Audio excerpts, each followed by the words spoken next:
Hello friends, welcome to my channel. आज हम बात करेंगे यूपीएससी में हिंदी माध्यम का सिलेक्शन रेशियो इतना कम क्यों है। इसके 4-5 मुख्य कारण हैं, उन पर चर्चा करेंगे। सो वीडियो को लास्ट तक देखें ताकि कोई भी पॉइंट आपसे मिस ना हो। ओके। सो पहला कारण जो है वो है सिलेबस। हिंदी माध्यम से तैयारी करने वाले 70 से 80% स्टूडेंट्स को सिलेबस ही नहीं पता होता।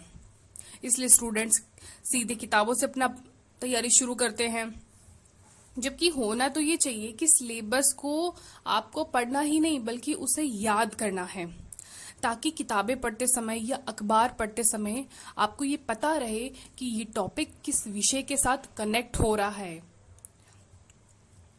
फॉर एग्जाम्पल, जैसे कि आपने अखबार में या किताब में कोई आर्टिकल या कोई पढ़ा कुछ टॉपिक, तो आप कैसे कनेक्ट करेंगे कि ये मेरे एग्जाम के पॉइंट ऑफ व्यू से इम्पोर्टेंट है कि नहीं। ये आपको सिलेबस से पता चलेगा। यदि आपको सिलेबस याद रहेगा तो आप जल्दी से पता कर लेंगे कि ये जो अखबार में आर्टिकल आया है ये किस पेपर में जा रहा है, किस पेपर के किस टॉपिक में जा रहा है।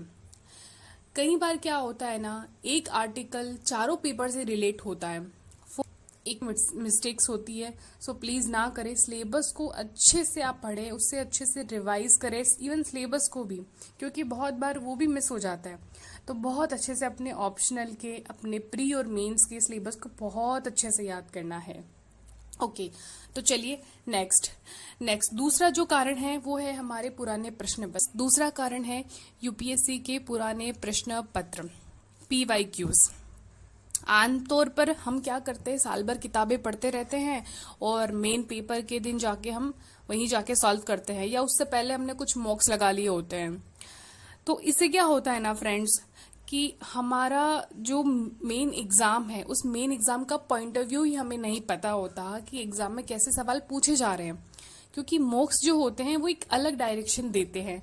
लेकिन जो यूपीएससी के जो पुराने प्रश्न पत्र होते हैं उनमें आपको एक अलग नजरिया दिखता है। आपको वहां से एलिमिनेशन चीजें मिलती है, आपको वहां से कैसे सोचना है किसी टॉपिक पे, या कितना टाइम किस चीज में लगना है, वो सब आपको अभ्यास से आएगा, और वो भी यूपीएससी के पुराने अभ्यास से। इस बार तो बहुत से टॉपर्स ने ये अपनी बातें कही है कि आप पुराने पेपर को सॉल्व करें ताकि आपको बहुत हेल्प मिल सके। बहुत एक्स्ट्रा टाइम आपको मॉक्स में नहीं लगाने हैं, सबसे ज्यादा टाइम आपको प्रीवियस ईयर क्वेश्चन पेपर में ही लगाना है। ओके, नेक्स्ट तीसरा मुख्य कारण है स्टडी। तीसरा कारण जो है वो है हमारा स्टडी मटेरियल, हमारी सामग्री। फ्रेंड्स, हजारों तलवारें खरीद कर रख ली लेकिन चलानी एक भी नहीं आती। वैसा ही हम भी करते हैं, जिसने जो बताया खरीदते चले गए, विषय विशेषज्ञ बन गए। जबकि यूपीएससी की डिमांड कुछ और है, वो एक संतुलन की मांग करती है। और सबसे बेहतर तो ये है कि एनसीईआरटी से आपको शुरू करना चाहिए। अब बहुत से स्टूडेंट्स ये बोलते हैं एनसीईआरटी पढ़नी है कि नहीं पढ़नी। उन्हें ऐसा लगता है कि एनसीईआरटी को कैसे जैसे स्किप कर दे, और बहुत से लोग एनसीईआरटी को पढ़ते ही नहीं है। तो सीधा जो बुक्स आपकी स्टैंडर्ड बुक्स होती है उन्हीं से शुरू करते हैं, जबकि बहुत बड़ी मिस्टेक है, बहुत बड़ी मिस्टेक है। और हम सिर्फ करंट अफेयर्स के पीछे भागते रहते हैं कि सिर्फ करंट अफेयर्स पढ़ना है। आजकल तो सब कुछ करंट अफेयर्स है, जबकि आप ये भ्रांतियों में फंसकर जो मेन एग्जाम का जो डिमांड है उसको ही नहीं समझते। मेन एग्जाम की डिमांड है कि वो आपके बेसिक्स को चेक कर रहे हैं, साथ में आपके अवेयरनेस आपको करंट अफेयर से मिल जाती है, और बेसिक आपको बेसिक बुक से मिल जाते हैं जो कि एनसीईआरटी होती हैं। कुछ अच्छी स्टैंडर्ड बुक्स होती हैं, उनको सिर्फ एक एनसीईआरटी और फॉर एग्जाम्पल एक सब्जेक्ट की एक एनसीईआरटी हो गई और एक स्टैंडर्ड बुक हो गई, बस सफिशिएंट है इतना। इससे ज्यादा आप अगर भागोगे तो सिलेबस तो कभी कंप्लीट नहीं होगा। किताबें कितनी भी इकट्ठी कर लो, लाइब्रेरी बनाने से सिलेक्शन नहीं होता है फ्रेंड्स। सो प्लीज आप अपने रिसोर्सेज को बहुत लिमिटेड रखिए ताकि बार बार आप उसे रिवाइज कर सके, ठीक है। सो फ्रेंड्स, फोर्थ जो इम्पॉर्टेंट रीजन है, कारण है, वो है हमारी रणनीति, हमारी स्ट्रैटेजी।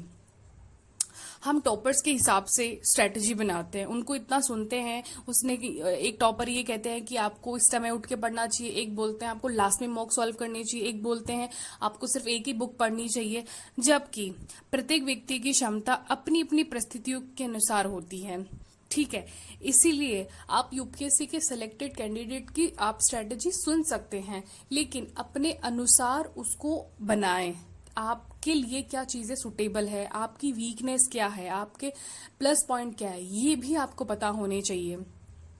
जैसे कि एक मैं आपको एग्जांपल देती हूँ कि इसी साल मैंने एक टॉपर का वीडियो सुना था और मैंने ये देखा, उन्होंने ये बात कही कि वो खुद इंजीनियर बैकग्राउंड से हैं और पिछले साल उनका एक मार्क्स से प्री रुक गया था क्योंकि उन्होंने सी सेट पे बहुत मेहनत नहीं की थी।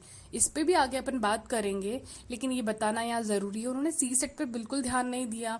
उन्हें ये लगा, क्योंकि सब ये बोलते थे पहले टॉपर्स की ना, आप सी सेट को ज्यादा टाइम मत दो, आप बस पढ़ते चले जाओ, आप बस जीएस पे ध्यान दो, हो जाएगा। जबकि आप देख रहे हो 3 से 4 साल हो गए, सी सेट बहुत ज्यादा लेंथी और बहुत ज्यादा डिफिकल्ट होने लग गया है।